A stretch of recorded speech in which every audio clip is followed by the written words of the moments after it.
Hello, hello! Another video na naman po na gusto kong i-share. This is our day 4 of our Cebu tour. So, yung ikaapat na araw namo is Ocean Park na po kami. So, ang Ocean Park is nasa harapan ng Seaview wing ng SMC side. So, this is owned by SM as well. So, yan po. Yan yung SM. And then, dito yung harap niya yung Ocean Park. So, ang Ocean Park, yung ticket dito, pwede ninyong i-book through clock. So, yung sa amin is sa clock po kami. Okay. So, yung senior citizen at saka yung PWD, meron din naman pang discount. So, yan. Nakapila na po kami. So, yan po yung pila. Medyo maaga po kami. Hindi pa nagbubukas. Andyan na po kami. So, weekdays po at saka weekend, magkaiba po yung presyo ng ticket. So, nabukas na po sila. Tapos ko na pong i-present yung ticket po namin. So, nabigyan na po kami. So, yan po yung mapa niya. So, diri na. Tagalog, hindi ko ganina. So, diri mo na siya ang pinaka-entrance. Sinigsulod ninyo. Sinigsulod ninyo. Ihatag ninyo itong muraog number of kanang customer. Kung pila mo tanan, tayon. Pagsulod ninyo dira, naada yung picture mo sa main entrance. Okay, so ang entrance, nag-post mo, namig-post. Dayon, mo na yung pinaka-start. So, ang pinaka-start sa entrance niya is makita ninyo dira ang mga isda. So, pareha gyapon siya sa Manila Ocean Park. Pero kung ikumpara na ko ang Cebu Ocean Park ug ang Manila Ocean Park, mas daghan silang attraction dito. Same laing lang presyo, pero mas daghan ang attraction jud sa Manila Ocean Park kay murag sila franchise ba sa Manila Ocean Park ang Cebu Ocean Park. O ga-franchise sila, pero mas ako yung experience, mas daghan jud og attraction ang Manila Ocean Park kumpara diri sa Cebu Ocean Park. Gamay raman sila.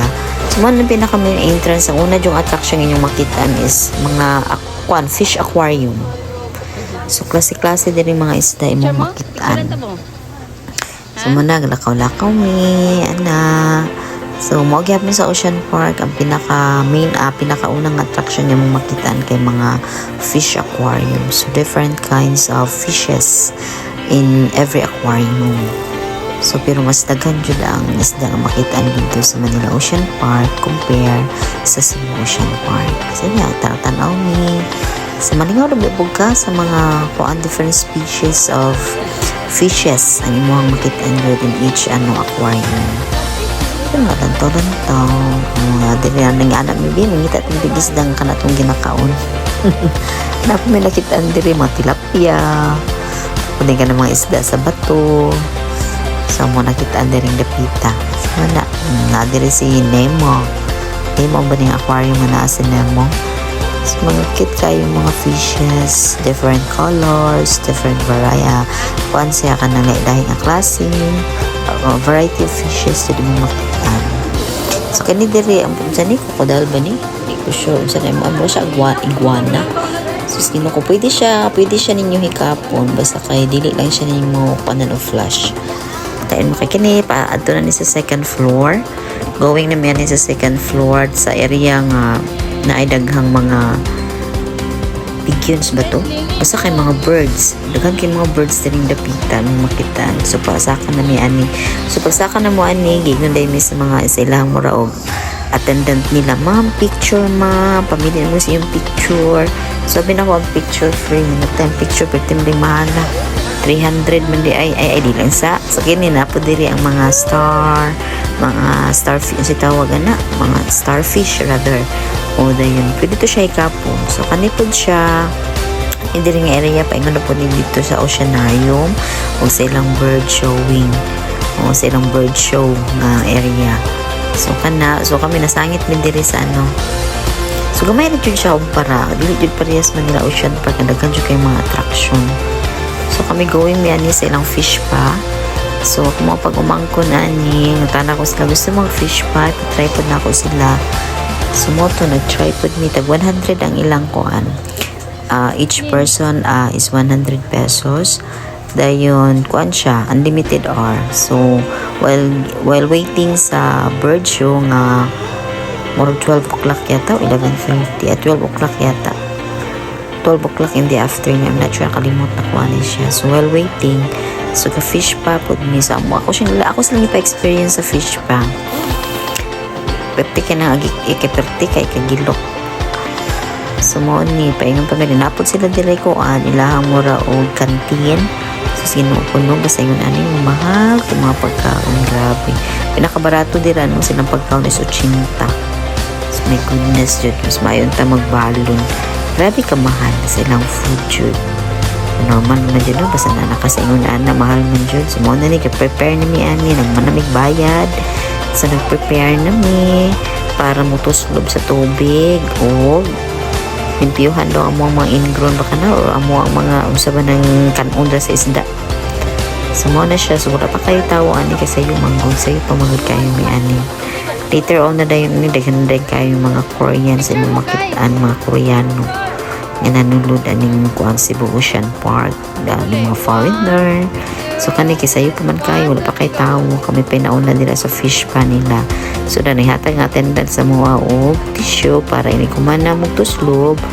Kato siya may mulimpyo, sa tissue ha may mulimpyo sa muntiin. So ipangutan namin kung wala ba ko may open ones, wala man ma'am. So mo na ni siya, pati makaingiluka de ay I think this is my second time around na nagpa-fish pa ko. Ang una yata, ako nakalimot kay dito sa ito napitan, Kamigin na tingali ito. Kamigin yung sakto ako ang ma-remember ha.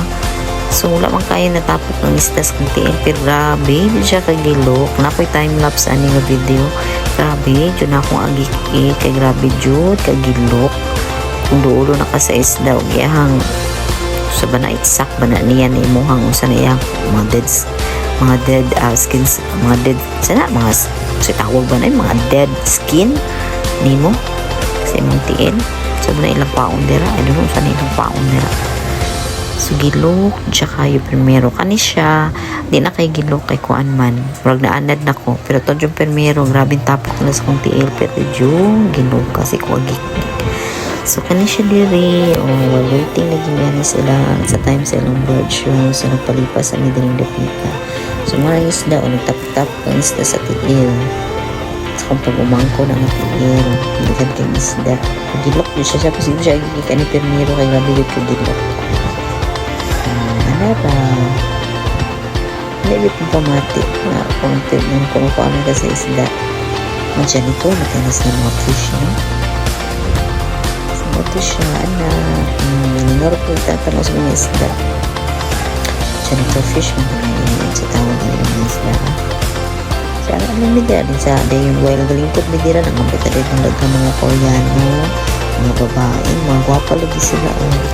Then, na ako mo magtiayon daan nga nauban ng mga Koreano. Wapo ang laki, taas ang laki ko mga laki na nasa mga 40. Sige na istorya mo. Wapo lagi siyang Koreano. Ano po daw mga magdato sila, taangan sila. So, gwapo siya nga Koreano, iyang bana, rin gwapa ilang mga anak. Nalingaw, may tanaw po dani sa mga foreigner nga naani, nauban na mo ani nga spa. Abot atong sa kong time-lapse, marag naasta dito, makita sila dito sa kong time-lapse. Gwapo siya nga Koreano. Sagara mas Koreano, di man mga puno, pero kato nga Koreano mo nakita ang gwapo rin. Kato po mga babae nga ng sugod. Mga gwapa, pag sila lumit, kasi nagmakuntis, may sa maglantaw sa ilado. So ako ani, warga anak ko sa pagtila ni, pero ako naong ani lantaw sa ilado. Ay, paano man sila, puro mga Koreana. So mga gwapa ba naman mga Koreana? Ay, dagang kay Koreana sa Cebu mo. Diyan ako na-observaran do. Grabe, kadaghan ng mga Koreano ako nakitaan sa Cebu. Kung mga Amerikano wala kaayo, siguro na area nga dagang Amerikano, pero kaninga tayo pag anana mo sa Cebu, grabe ang mga Koreano dyan. Koreano, mga guwapa din. Napay mga Koreano ani nga mo ang nakita sabay ko dito sa SM SM Seaside na supermarket. So paabot mo dito lang mo na ito nauban dito sa Ocean Park. Pag-abot pag man mo gud mo diri tabok pud mi dayon sa Picas, balik mi dito sa SM Seaside, nandito mi sa supermarket. Malit mga makaon para mo balunon bod para pag uli na mo namin masima-sima sa barko. So mo ni siya ang map, manami ato dito. So ang next stop namo is ang Oceanarium. So ang Oceanarium sa sa Manila, sa Cebu mao raman, pero ang Oceanarium sa Manila jud mas dako jud siya. Mo jud akong ingon mas dako kana pag makitaan dito nga after sa Oceanarium makita pa ka attraction sa ilaha. Pero sa ilaha diri kay gamay ra jud siya as in. Naningon jud ko nga ay mas daghan day ang kuan mo attraction sa Manila Ocean Park kaysa Cebu Ocean Park. So gusto lang din po namin matanawon, makompare na mo no difference nila. So highly recommended na ako ang kuan jud Manila Ocean Park kay sa attraction dito. So ano diri, dako siya nga aquarium. So kung inahanan ni akong bantayan, grabe na may siya tan-aw sa mga dagko ang mga isda. Dito sa Manila Ocean Park madagko pa kay lang mga shark. Daghan jud kay sila mga dagko ang isda. Pero dili gamay ra man kaayo makita na gyapon sa Tasmania, nagapon sila shark pero gamay ra siya. So nagagmay ra siya. Mas daghan jud isda dito sa Manila Ocean Park ang makita. Pero makalingaw siya yung matag tinan-awan. So 580 man yata mo ang entrance fee, amo ang ticket ani niya nga nakuha na book na mo sa Klook. Discount pa jud ko ani kay kung first timer ka nga nag-book sa Klook. Dapat jud sila discount na hatag sa inyo. So kung doon ka ba doon sa pagpa-book sa Klook nga naka-avail ang kuan mo discount ang PWD o senior citizen since online man ako ni siyang booking wala ko ka-avail pero kay gamit na ko ang lain nga Gmail account so murag naka-less gyapon ko sa PWD o senior citizen and nga ako ang discount na-avail na ko kay first timer ko nung lain man nga Gmail akong gigamit. Di makatong Gmail akong gigamit sa una nga pag-book na ko dito sa Manila Ocean Park. So, murag naka-discount gyapon ko ani og kuan. Murag gyapon ko naka-discount og PWD and senior citizen discount. Tungod po sa na-discount na ako kay first timer daw ang booking sa Klook using my other Gmail account. So, kana siya din na nagpa-picture. May kinidapita mo, daghan nagtao ani. Mas maayo kung ulay kaayo tao kay makapa-picture mo tulo. So, na siya, lingaw kayo kung inahan first time niya dira. So, mula siyang gignan niya, mas nindot pa dyan ang Manila Ocean Park. Kung wala mo siya kakuyot at nga panahon, mapagado na mo Manila Ocean Park. So, gamay rin siya diri, pero nice gyapon. Parang gyapon mo makita ng attraction, mga fishes, a big aquarium. Na siya. Makalingaw rin gyapon ng taon. So, mula siya, tuyok-tuyok nila, picture-picture. Okay. Dayon muna malalang mga isda grabe lang maintenance ani ay nagi sila ko ang murag laboratory mura og gakuan jud sila gabreed jud sila og isda kay murag amot lang lapin ako sa akong video diri na jud sila laboratory nag-breeding jud sila og mga isda so grabe jud ang kain jud grabe jud maintenance mo nang no wonder na nga nakadako ang ilahang kuan presyo silang ticket pero but na-mention ba na ako earlier nga ang ticket nila sa weekdays o weekend dili pareha mas barato ang weekdays kaysa weekend so ang presyo sa ticket kumbaga so kanipod sila napod ni mo ni mura og big nila nga mura og sa banin nila murag canteen basta kan mura siya dining area nila nga napod dira ang dako nga aquarium. So, while kaon-kaon mo, nanda kong aquarium, pero Diyos me, grabe kamahal silang pagkaon. Grabe kamahal dyan silang pagkaon. Kilaw tag-isa o duha mo mga on, dagdag kayo mo, my God. O, din dira, sa pinakalas nga area na dayon, pagawas na ka, makita na to diri ang ilahang jellyfish. Dagan kayo sila jellyfish do. Moving dyan siya, alive dyan siya ng jellyfish do. Ma-amaze ka silang jellyfish. So, nagapundo kami ana sa ilang big aquarium. Wala kaon-kaon. So, kami wala namin nangaon dira kay ginukuha ang presyo $. Pero before pa mi anhedyo diri, amo na nang gi-google no kung tagpila ang presyo dira. Di mi ay pating mahala yung daghan kay mi mga so nangaon lang mi dito sa SMC side. Dito nila mi ani na nag-udto. So, nagitan-aw lang may ilang big aquarium. Mauna ang ilang alive nga jellyfish. Amaze kasi ng jellyfish do. Naman din ang jellyfish no kana siya light, on light. Mama mo nakitaan ko. Una sila on light. Sumaw na sila. Hindot na. Hindot na ang dagkan ilang jellyfish do.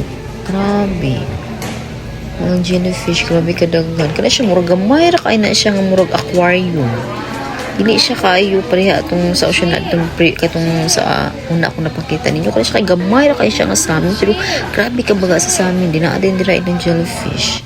So that's all. Thank you.